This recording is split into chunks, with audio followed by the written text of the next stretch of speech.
Welcome to Another News. I'm Jeff Brady. We've talked with past guests about certain locations that are known for excessive paranormal activity. Edinburgh, Scotland is one of those areas. Our guest, author, ufologist, photographer, and musician Andrew Hennessey has written about it in his recent book titled Alien Encounters and the Paranormal. Abductions, men in black, spacecraft at treetop level, apparitions in the sky, and glowing monsters leaping out of holes in underground caverns are some of the items we'll discuss in this show. Andrew Hennessey has been writing and investigating the paranormal for decades in Scotland, and he explains how some of these strange occurrences cross over into Scottish folklore. Andrew's earlier book, Monkeys of Eden, describes a world of high strangeness, not unlike the premise of films such as They Live or the short story 10 O'Clock People. We saved most of that for the second hour. In this hour, we begin with a brief background on Andrew and what odd experiences have led him into this realm of research. Andrew Hennessey, welcome to Another News. Thanks very much. Andrew, you're involved in a lot of projects in Edinburgh, Scotland, from UFO skywatches to paranormal walking tours. I've been reading your recent book, Alien Encounters and the Paranormal, and now I really want to visit some of the churches and castles in Scotland. Scottish folklore and the paranormal overlap in a lot of areas, and you discuss that overlap in your investigative work and writings, which is something I enjoy because it reveals the legacy of these experiences people have had throughout generations going way, way back. If you would, could you tell listeners some of your background in how you began to explore and write about the paranormal world in Scotland and Scottish folklore?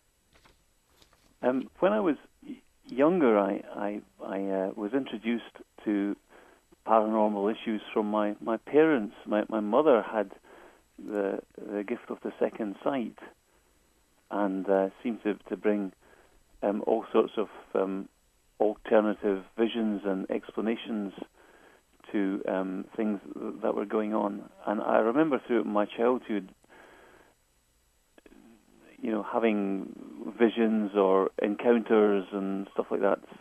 These are things that I wouldn't initially identify as non-human or of a non-human nature, because as a child, very much it would influence my play behavior. I would play with the kernel in the apple tree, say, or he would oversee my games of soldiers in the back garden and stuff like that. Mm-hmm. But that sort of developed later on, and I used to perceive lots of creatures and beings and things like that. I suppose I inherited that gift from my mother. What types would you see? I think you would see the sort of variety of beings that you might find described in something like Grimm's Teutonic mythology, where there are kobolds and goblins and fairies and elves and gnomes, and there's a whole kind of encyclopedia of little creatures, which centuries of folklore of kind of and witness accounts are sort of supplied us with descriptions of this phenomenon. And I say phenomenon because it isn't until later on in your life that you realize that maybe you're not seeing what you think you're seeing, and that was for my more mature years. I would start to analyze what I really was seeing, and noticing the similarities and noticing the differences. Now, if you grew up in the middle of Nebraska somewhere, you might have had a different experience, but there's something very interesting about the area that you grew up in. So you had a couple things happening at once, the second sight plus the mysterious area that you grew up in. What is it about that area? The Edinburgh area has got historical connections and ancient connections and mythological connections to the underworld, basically. I mean, you've got the Lothians, and very much Lord of the Rings was actually modelled on that part of Scotland.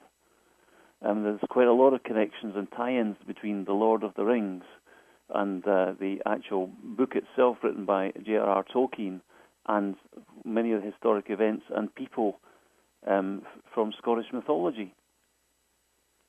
And you've got like the Lothians of Scotland. That's the Lothlorien.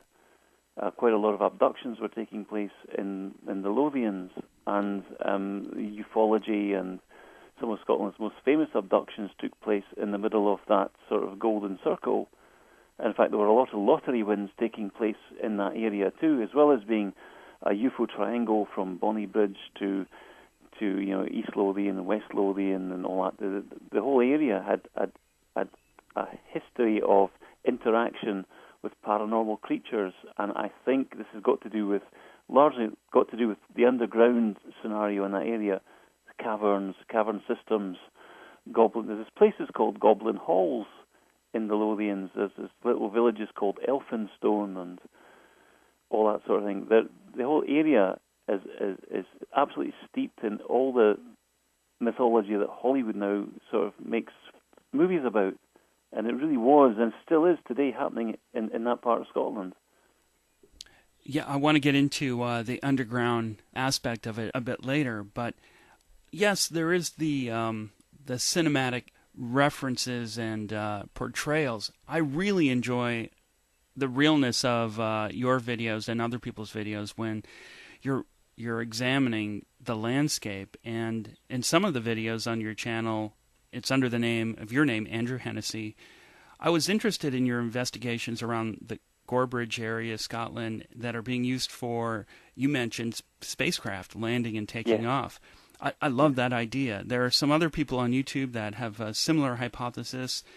His channel is named Joe Blogs in the UK, and he took his videos down for some reason, but he was on to a very similar thing that you had done, many years before. It's that following up on what seems to be impossible, but the more you investigate with a true effort, more information reveals itself. Can you tell us about that area of research where spacecraft could be landing and taking off in nearby fields?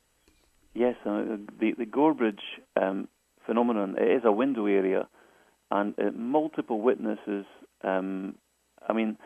There was one incident just a few years ago where 40 black spheres that glowed orange as well, but they were black spheres, went flying in formation at rooftop height down Barleynow Road in Gorbridge, and everyone was out of their houses, out of their, they were extremely disturbed by this event. But people will go walking up to a local hill called a Roman camp. It was an old hill, but it's also an old disused coal mine as well, open cast coal mine, and they will see things. They will see lights. They'll see beings. They'll see people. Some very strange things are going on. There have been creatures filmed padding about on people's roofs, and the gentleman has been filming this phenomenon is John Gillies of Gorbridge, and he has a channel on YouTube called Skywatcher Scotland, and he's filmed a lot of stuff on his own rooftop. He's seen a lot of stuff, and he was targeted by this Man in Black scenario called Colonel Joe, and it really was the archetypal authority figure in the old black Bentley car. And he was getting phone calls. He was saying, "Come and meet me," and all this sort of stuff. And John Gillies would go out walking with his dog, and then the colonel would pull up in a car, take out a bit of technology, put the technology on his hood, and say, "Don't worry, this is counter-surveillance technology." And then he would show him maps from the 1950s and tell him things. I thought, well, as soon as I heard this story, I thought, well, I'll just go out there and check that for myself. And I went out, and I did indeed, on the road that goes across that hilltop, I saw Colonel Joe in his black Bentley with his grey tweed suit and all that stuff. I mean, there is this stuff's going on. I went and got a hold of John Gillies, the cameraman who's filming UFOs, black helicopters, beings hopping about his roof and in his house as well. Now, I went out and got hold of John Gillies. I thought, well, let's go and drive about. And we were followed by this black 4x4, and then it went past us, and in it were two kind of middle-aged, besuited figures. And it went up the road in front of us, and it turned, and it came back down. And then you had the two people in the vehicle had suddenly become two young guys in, sort of casual clothes that had undergone a transformation. And the thing is that John Gillies is filming ships taking off from that local area. There are he's got footage of domed craft taking off, and apparently the locals are saying the fields light up at night. He's got gantry, he's got low-flying stuff there, and this is quite extraordinary, just what seems to be going on. And it's not just witnessed by this one person, it's a multiple witnesses. I think the locals are maybe a little bit shy of coming forward, because the whole thing's very terrifying. I mean, for instance, the black globes I was telling you about, after terrorizing the people in Barleynow Road, they then went up in the general direction of the primary school and settled on the roof there.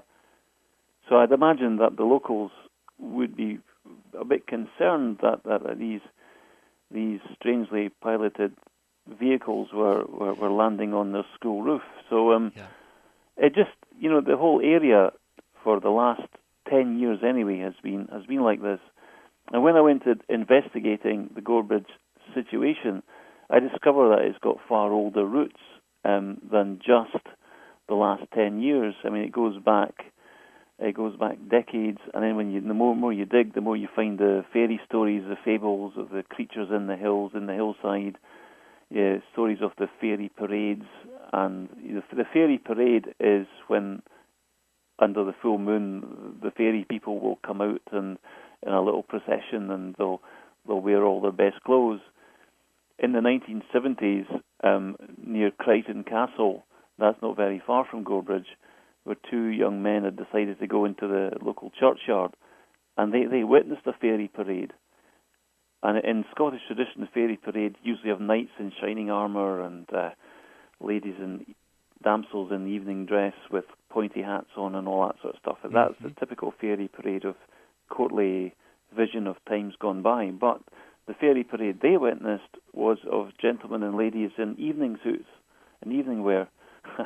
So the fairy parade had adapted itself to that generation and had become the impressive archetype of the day, so the 1970s evening suits and all that sort of stuff. If they'd been there in the 15th century, they would have seen perhaps knights in shining armour or on horses and stuff like that. But so the area's got connections to fairy lore, UFOs, strange creatures hopping about the fields and all that sort of thing. Most of that is being filmed by John Gillies. As I say, he's got quite a lot of footage on YouTube, and I have some of his footage on my channel too. The kind of things that he's filming flying over include things that were seen at the International Space Station, a UFO of similar type. It looked like the Millennium Falcon from Star Wars, actually. It was quite incredible, some of the stuff seen. Oh, yeah, I'll have to check out his channel. Is it primarily daytime footage or night vision? No, you get daytime, nighttime stuff too. When I go to Gorebridge, I can go there any time of the day, and you can just, as long as you take plenty of photos, you don't immediately see everything, because the stuff that's floating about the size of a washing machine, they're UAVs, and they're about 6 foot by 6 foot or something like that. And you'll not necessarily see them immediately with the naked eye against the trees, because they sort of camouflage by hovering at treetop level, but they glow and then they become invisible. And I have a picture of a goose, I think it's a grey lag goose, with a 6 foot wingspan, challenging one of these things. I don't know what happened to the goose. Hopefully it got away okay, but these things are flying about. They're like little surveillance machines. I always thought that with so much activity in the Gorebridge area, there has to be some sort of alien base in that area. There has to be something along those lines in that area. Maybe in that maybe 10 square mile area, there has to be something, very interesting indeed going on there. And there have been so many stories of craft taking off in the field. We've got some images of cattle mutilation, and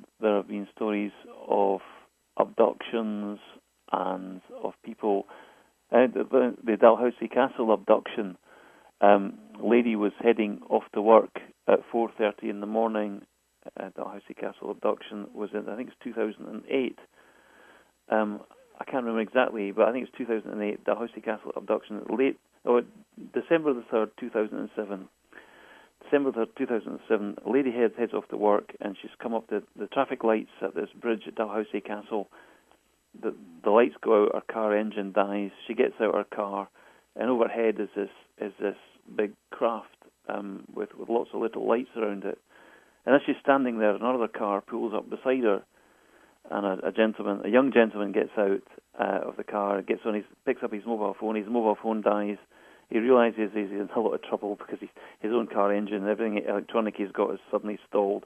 He sees this lady, goes across to the lady, and the pair of them are hovering in the air, and there's a craft overhead and all that. And he had this terrifying idea that people from the Dalhousie Castle area were out to get him. He suddenly had this, I don't know where he got the idea from, but he had that idea. And what's interesting about this particular abduction is that these two people, independent of each other, worked at the same industrial estate, not very far from there. I don't know quite what the connection is, but it's quite near the Roslyn area, you know. So it's quite an interesting thing, that particular abduction, because in that same area there have been images of craft taking off from the fields and stuff like that. So, and not very far from there, people are saying that the fields light up. And I've personally gone to that area. It's between Dalhousie Castle and Carrington. You guys will have to get the Google Earth thing out and have a look at this. But I think that between Dalhousie Castle and the village of Carrington, there's all these fields. I've gone there, I've taken images of stuff parked in fields, little UFOs, strange-looking things, devices floating about, little UFOs, and some very strange machinery that looks like it came out of that H.G. Wells Time Traveler movie as well. Some very strange-looking device in the fields. And what I've noticed about this stuff is it has a sort of stealth camouflage on it. Obviously not that stealthy if I'm seeing it, of course, but in a certain light, say at twilight, it doesn't quite pick up the background. It's like a conical kind of field or stealth field over it, and it picks up all the local environment, and it makes it into a sort of artificial-looking image which sits over the person or the ship. So I've seen them about 3 foot tall or 30 foot tall, depending on or more, depending on the size of the thing that they're concealing. It seems to be some sort of technology in use there.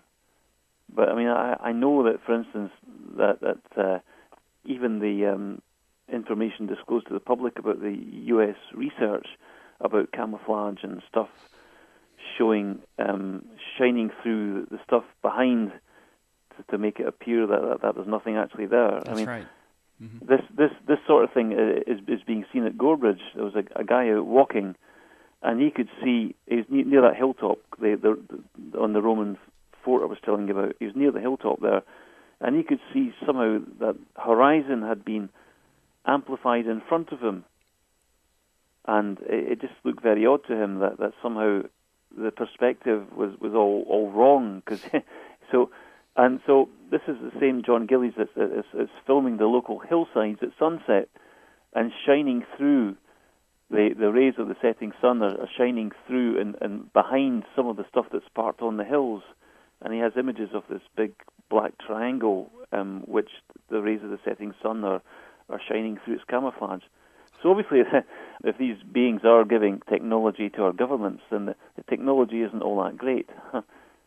Right, I know what you mean by that. I wanted to ask you, Andrew, this is you mentioned it was a 10 square mile area of activity. What do you think is going on there?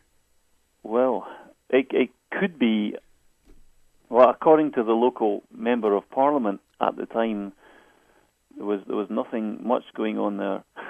But we tried to get some sort of public inquiry as to the nature of the land use, and in the UK, you're not supposed to fly under 500 feet if it was the military or a military-industrial complex, or if something like that was going on, then obviously it's not necessarily in the public interest to be asking these questions even. But the thing is, if it's a non-human thing that's going on, then it's been going on for generations there.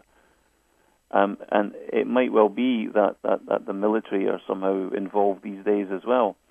Certainly, sometimes before the activity happens, you'll hear this noise of some military jet or some military equipment, and then shortly after that, you'll see this silent. It looks like a jet aircraft, but it's probably really a hologram or something. I mean, the thing is, we're very difficult to find out what's going on in that area, even though you can see things on people's roofs. You can photograph strange-looking things on people's roofs there, and devices, or they look like, I don't know quite what they look like. They're not exactly satellite aerials. But there is stuff on people's roofs, and there's stuff driving about that looks like vehicles, but they're not really vehicles as well. I have some images of a shape-shifting car as well, a car shifting its shape. So, but this kind of phenomenon is associated with the fairy lore, because in centuries gone by, fairy chariots would change shape and all that sort of thing, flying shields, and you'd always get stuff flying about that changed its appearance. And this is characteristic not only of UFO lore, of the modern UFOs, but of the fairy stories in that area as well. It reminds me of John Keel's work, his book Operation Trojan Horse. He mentions how the UFOs would take on the latest human technology that's flying around in the air, such as blimps and now aircraft and jets. And we've had on some people in past shows talk about the phenomena of fake planes, especially at night, where you can't really tell the actual shape of the craft, but you can see the lights begin to change formation in mid-flight, and which is impossible for a fixed wing aircraft. And there's a woman in Toronto who we had on the show. She is filming these planes that she says aren't real planes, and she's seeing them at night, but they're also following her around. It's just another example. Andrew, could you talk a bit more about the crossover there of the fairy folklore and maybe what's piloting these crafts? Well, I think that today's ufonauts are really just fairies in silver suits, and that if you look back at all this phenomenon throughout the millennia, it's always malignantly behaving, it's always abducting, it's always replacing people or replacing objects. It's the same phenomenon. It was demonic millennia ago. It was the fairies, the jinn, the kobolds, or whatever you want to call it today, and then now it's UFOs. Now it's Zeta Reticulans from the planet Demon, or whatever it is. I think that a good example to bear in mind is, from my point of view, about this phenomenon, is that in Scotland, round about the year 2000, there was a collective of people in a town called Kirkcaldy there were numerous people who all had digital cameras. They were photographing lights that would follow them about, and they wouldn't just be lights; they'd be some beautiful-looking lights. They'd be blue iridescent, or they'd be white or pearly white, or they'd be following them about. And so the gentleman took a very biblical perspective on this and said, well, the prophet Elijah was returning, and that kind of thing. And he would call these things the pearls of great price. And if anybody did anything wrong, then these pearls of great price would then cause calamities to happen to whoever stood in the way, sort of thing. Wow. So people would end up with broken legs or stuff like that. Accidents would happen. Anyway, so this contact collective was photographing all sorts of manifestations in their own back gardens, their own backyards. They looked like glowing orbs that would then...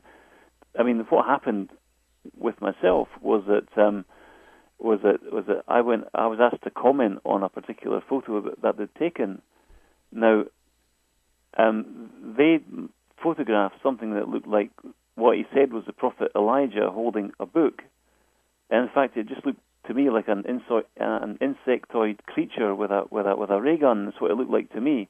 But anyway, what happened? I had a little split with them because I felt I couldn't actually go along with what they were saying. For instance, the prophet Elijah, according to the Christian text, had already been and gone.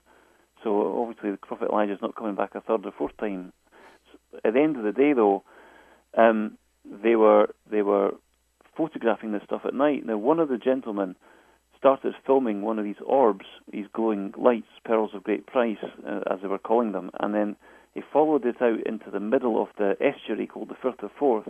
So you see there's Kirkcaldy to the north and there's Edinburgh to the south, across this estuary called, it's the Celtic for the Firth of Forth means way of ways, apparently. But anyway, across this estuary, he filmed this little glowing light, and then suddenly his camera is fixed onto this 3-mile-long starship hovering at about 500 feet, or 1,000, under 1,000 feet, definitely, 3 mile long, and it had an elliptical starship. And for 2 hours, he filmed it for 2 hours. There were little glowing objects flying out of its decks. It was like something like Battlestar Galactica, with the little stuff coming out of its decks, and there's like a swarm of these small little glowing ships were rising and falling and heading over into the Edinburgh area. Hours of that. Now I've seen the footage, and it was definitely a big. It looked like something out of Star Wars. In fact, he would have been today accused of CGI, except that the thing is that it wasn't. And at that point, something started happening to the cameraman. He started getting followed about. Strange people would then come to his door, and one night he was staying alone, and he saw this silently flying RAF surveillance plane. It was called a Nimrod, but it was gliding. It would make no noise. It had no lights. It was just gliding, and this black vehicle with archetypal men in black Air Force figures at his door and all that. He got so terrified by all this stuff that he handed it all in to the local mental hospital. That's not good. Not good. It wasn't a good thing that he did that, unfortunately. But all that footage and all the images they had got lost. Was it day footage or night? Nighttime footage, but it was very clear. I was going to ask. It was a 3 mile long ship. 3 miles. You saw this, so it was. I've seen it. Yeah, I showed it to other people at the MIMAC Film Festival in Glenrothes around the year 2000. So other people have seen this, so it's not just a figment of my imagination. What do you think is going on, in your opinion, with the men in black, especially in your area?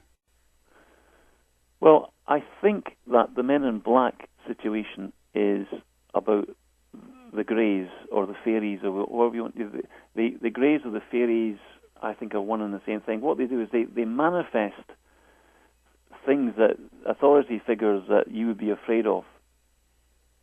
And I think that the man in black thing is part of that tradition. Black Night on the road. In medieval times in England, it was the Black Night on the road. And you see these authority figures, like in Gorebridge recently, it was Colonel Joe, and it wasn't wearing black, he was wearing a grey tweed suit, but it was in the UK, the grey tweed suit and authoritative looking figure, that sort of thing.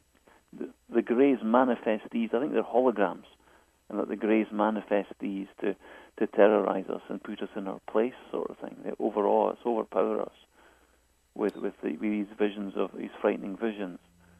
And keep up with the fashion of the time. And keep up with the fashion of the time, yes. Our guest is Andrew Hennessey. We're talking about his book, Alien Encounters and the Paranormal. We'll continue after the break.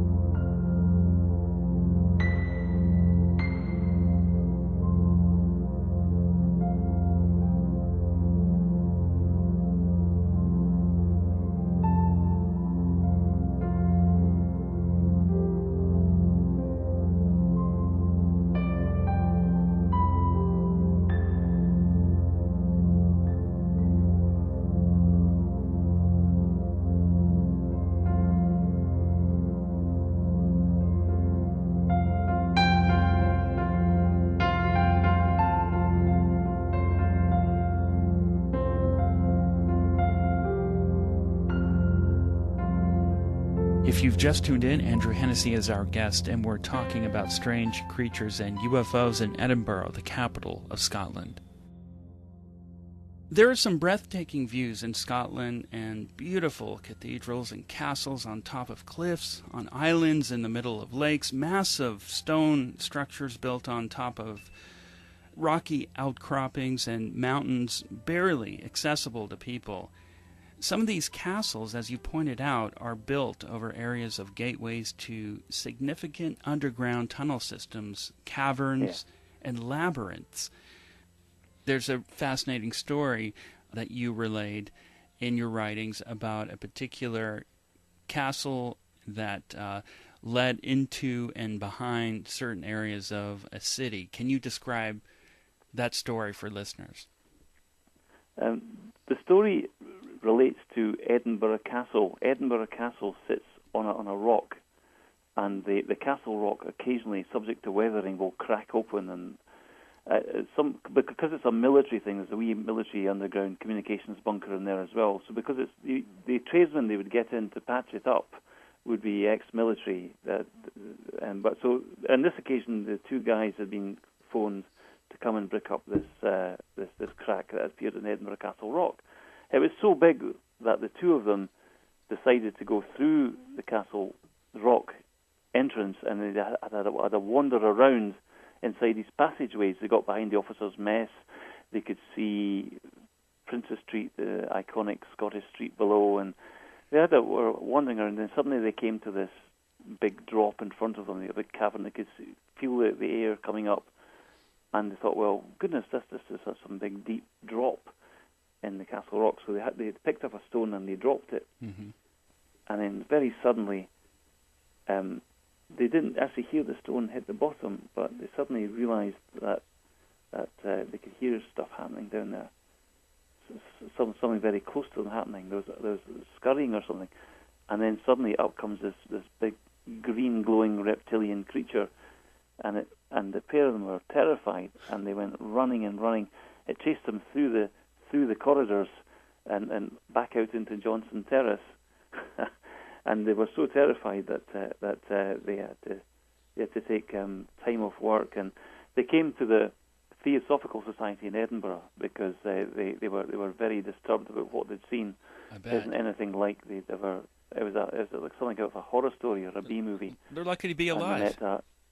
Yes, and the thing about that story is that the underground scenario in the Edinburgh area, you've got all these chambers and caverns going down, down and down, ancient brickwork that is older than the city itself, actually, under Edinburgh, as it has been noted.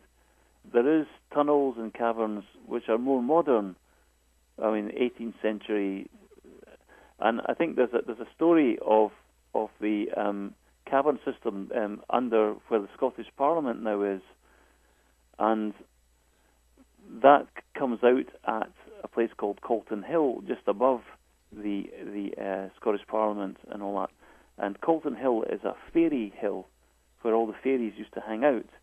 These are beings, they're supernatural beings, used to hang out there. And a gentleman in the 18th century called Captain Burton discovered this boy that would go and play the drum at these gatherings, which were reputed to be full of treasure and riches and stuff like that, and everybody wanted to get in to the best party in the town. And he made prisoner of this boy, this otherworldly being, who actually escaped him, but not before he told the captain that there were caverns under Edinburgh that you could fit in the whole of Scotland to.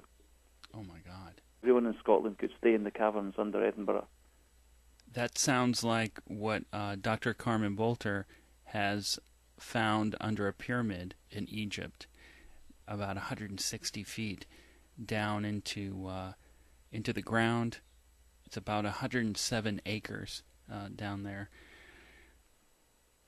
The folklore from Campbell, Superstitions of the Western Isles, and I think you might find this reference elsewhere as well. If you look at sacredtext.org, I think it is, They refer to the blue men of the Minches, and these are aquatic reptilian beings called the Draco. And they also, just keeping on the theme blue, on the western, the Minches are underwater tracks between the western islands of Scotland. And in that vein, as it were, these blue bloods, blue men or blue creatures or whatever, these reptilian creatures, their symbolism, their snake symbolism, is carved all over the ancient stones of Scotland, and there are little tunnels that connect all these ancient stone sites, and these have been recently discovered all over Europe, in fact. And the tunnels are not very high. You'd have to be a 4-foot being to be running up and down these tunnels, because they're not very high. You'd have to crawl along them if you're human. So anyway, this stuff is going on. The blue men of the Minches, reptilian Draco, and you'll find that in all the lore, folklore. Now, my own particular encounter with Draco of the Western Isles is quite an interesting story. That I was playing in 1997 at this band, a Scottish dance band, and we were on the east side of Scotland, which is about 200 miles from where we were asked to travel. Not that far really in American terms, but Scottish terms, we were the closest city to this area of activity I'm going to describe was Glasgow, and it's a thriving music scene. But for some reason, they bypassed everybody in Glasgow and they phoned us in Edinburgh.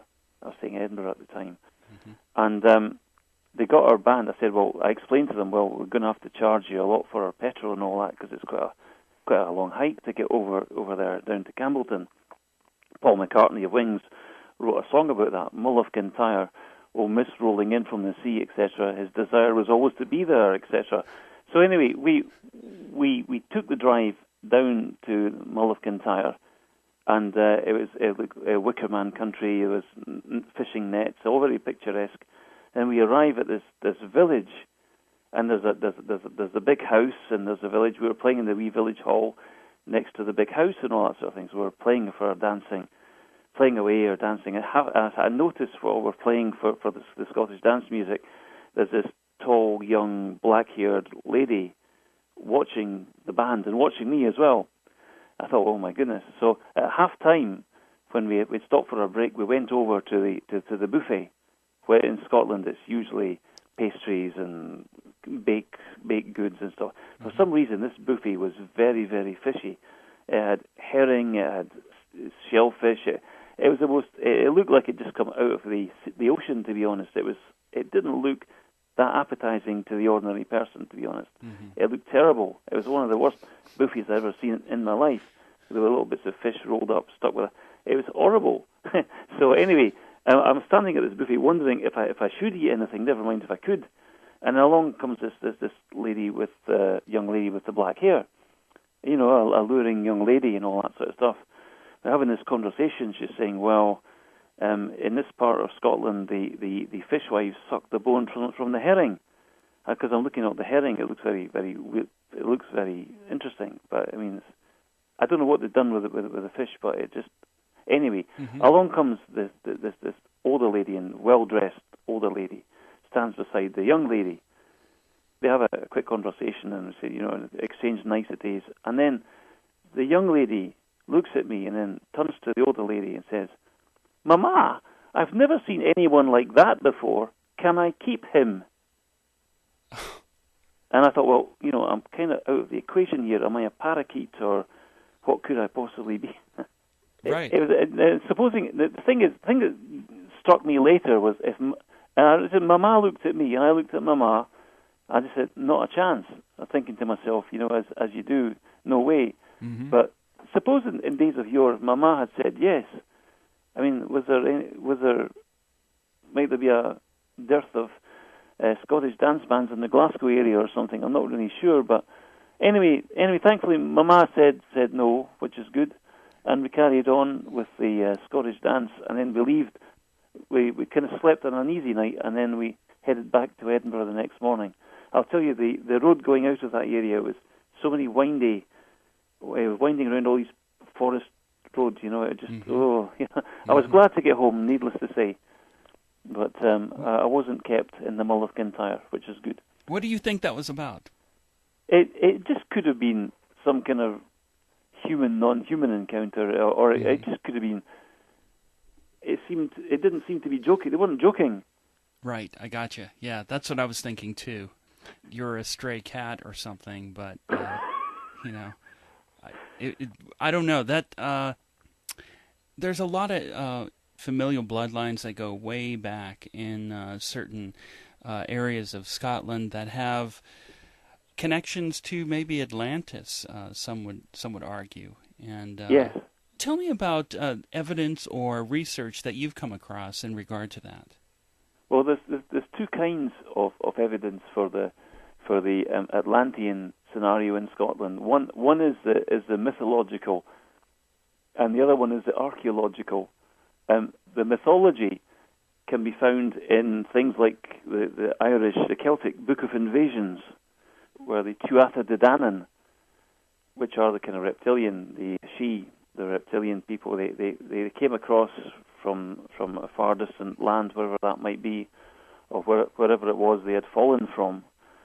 And just like the elves in Lord of the Rings and all that, how the men of old, they came across, and they brought with them 4 mighty artifacts: the spear, the cup, the stone of destiny, and the cauldron of Dagda as well.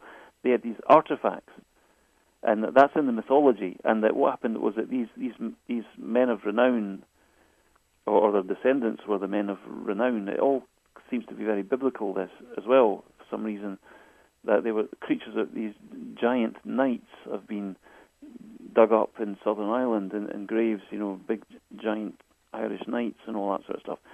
So the Tuatha De Danann, people of Danu, and that's the Anunnaki basically.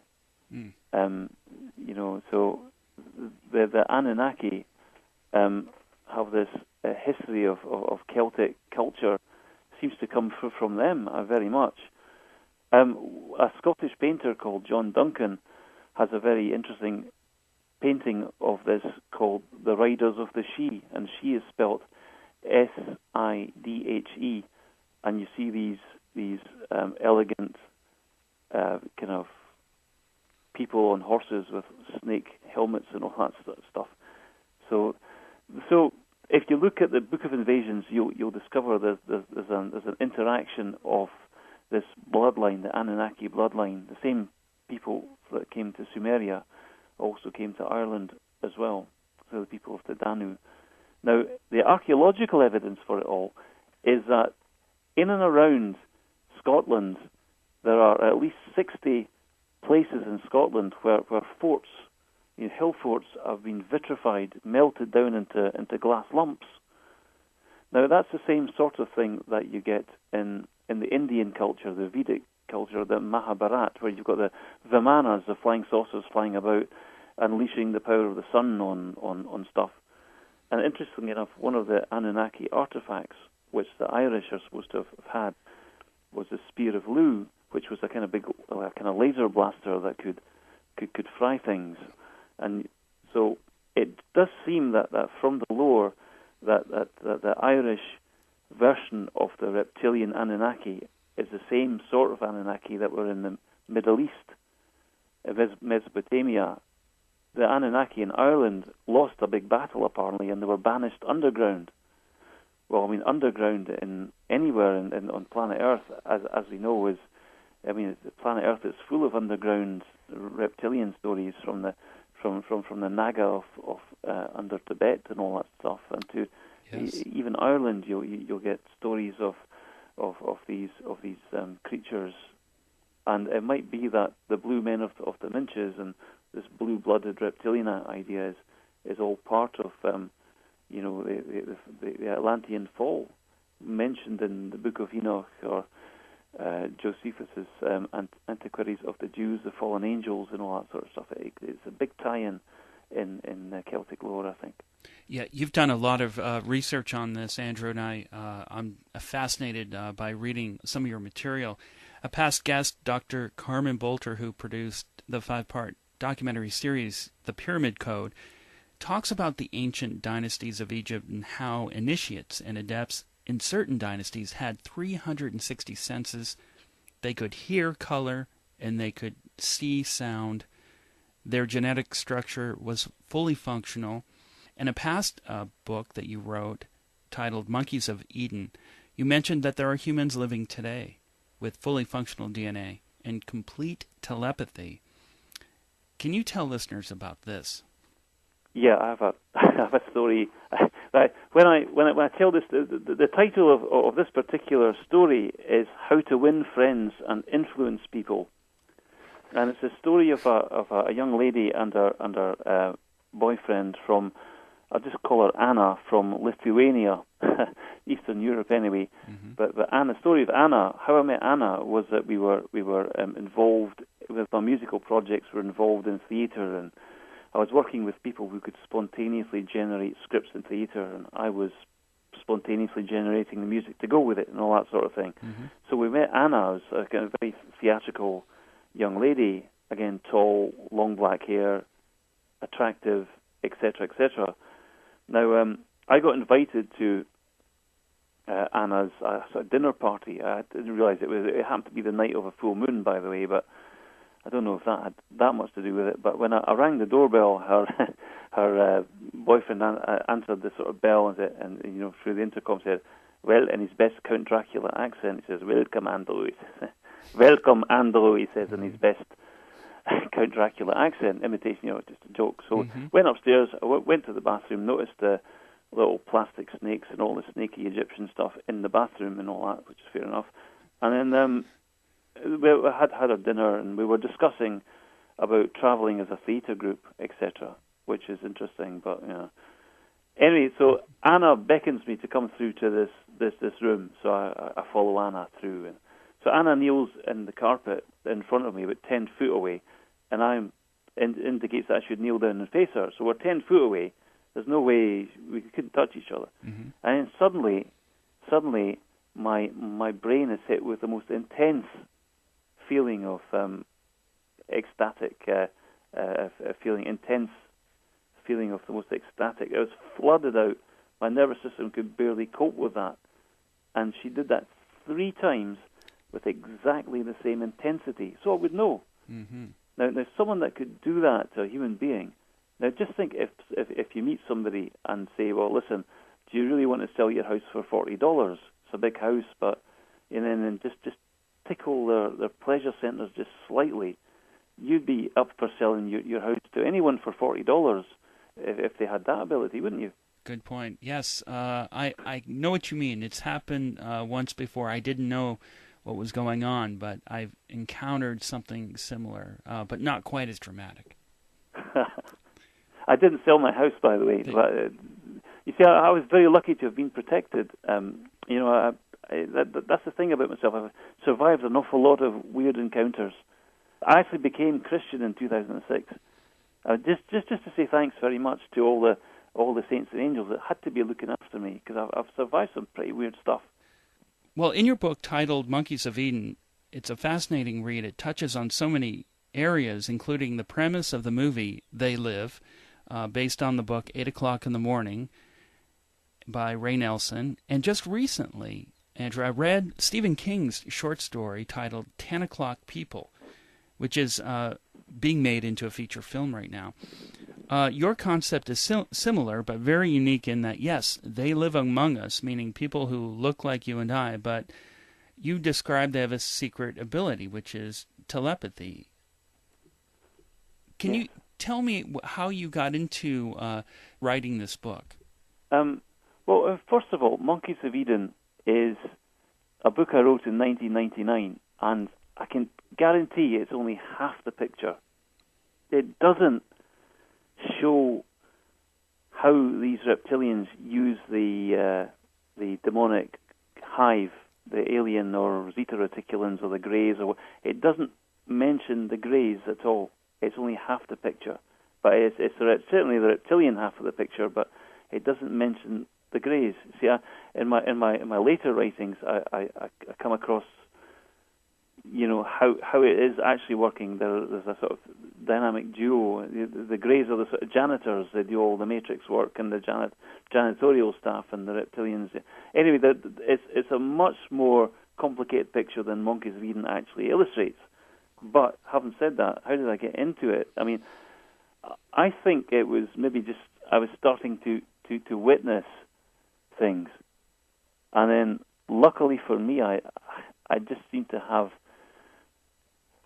a way of analyzing it which was objective. It's very difficult to be objective when if this stuff happens to you, you can only class yourself as subjective.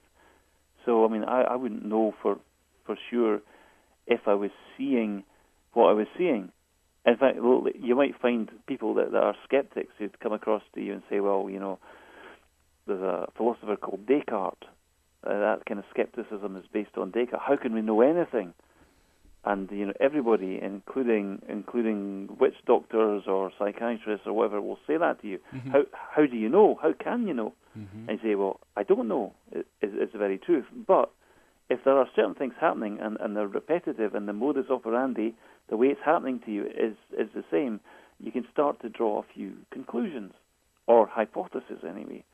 And then it's something that you'd have to test out and make sure that you could be sure of identifying what it is. Prove it. To prove this stuff is very hard. You couldn't say, well, listen, pal, I've seen your liquid black eyes. I know you're Draco. Yeah. And what are they going to say? Go and see here's your medication, bye-bye. Yeah, definitely. But you, the one tie-in I noticed, which is interesting, is the creative process. And you're a musician and writer, so you're constantly creating and coming up with ideas as original as they can be. However, you pointed out that the human aura has a lot of our ideas out around our aura that can be seen by certain types, and they'll just pluck them off the aura like an apple from a tree or something. That's right. I think that does happen. Yeah. I've not heard this before, and I think I can look back in certain times of my life where I felt that. I sensed something strange going on, where it was a melding of ideas and discussion, but also just a harvesting in a way. I thought that premise was really interesting, and I haven't read that before in anyone's work. It connects to these telepathic beings not being very creative. If you're just stealing ideas, something would atrophy eventually. Yes, possibly. With our remaining time, Andrew, could you explain how your investigation into the paranormal has led you into a very spiritual life? Can I call myself very spiritual? Not sure, but I think what I've definitely discovered is that the more attention we pay to dark processes, dark things that are going, the more it gets in our face. I've discovered that, but I also discovered the contradiction of that is that even if you ignore the stuff, it gets in your face anyway. So there's this dark scenario in the world, and it definitely is out to negate us. And I've just looked at various times in my life where miraculous things have happened to save me from circumstances that could have turned out very badly for me indeed. And these miraculous occurrences that have altered, against all probability, have saved me from all sorts of stuff. All sorts of difficult, dangerous hassles have been bypassed by some miracle. I thought, well, my goodness, look at this. Mm-hmm. Prayers really are and can be answered, and healing can take place, and prayer does help you turn the other cheek to this stuff. This stuff always wants to engage you and to suck at you and drag you down into its quagmire. But I discovered the meaning of turning the other cheek. You turn your eyes up to heavenward, and you're actually ignoring this. You're refusing to agree to be in its time space. you're refusing to engage with it. You're refusing to accept it, to agree with it. You're agreeing with a higher reality instead.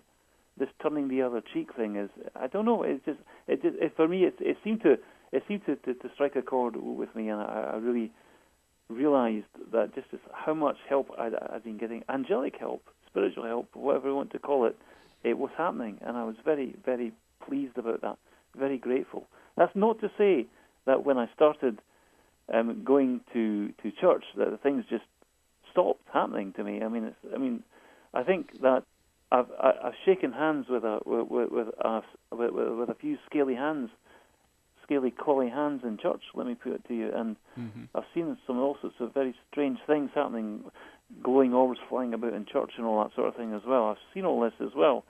And I think to myself, well, obviously we just have to, because church isn't necessarily the answer. It's what's in our heart, what's in our it's a different thing for me. I'm not a church person. I believe myself to have a contract with Christ. I'm a Christian, of course, but I believe that idea is the thing that's kept me safe, where I could have, stumbled by the wayside many occasions. I mean, Mama could have said yes in that strange fishy place in Scotland, or if that young lady from Eastern Europe had kept up her intense flooding my pleasure senses, things could have been different, but they weren't, and I think I'm very glad to have been protected through all of that. Yes. I just think. Oh, definitely. I see that there has been significant protection, it seems, for you, and when you're investigating this area, you're going to need it, and that's great because it seems that you can continue to investigate and find out more information with protection.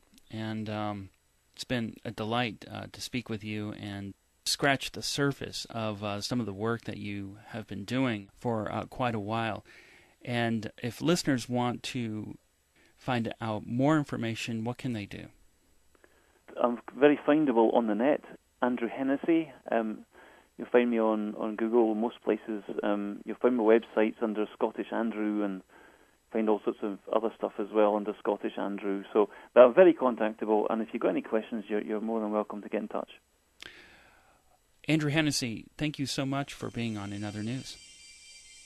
Thanks very much. Thank you. That's going to do it for In Other News. I'm Jeff Brady.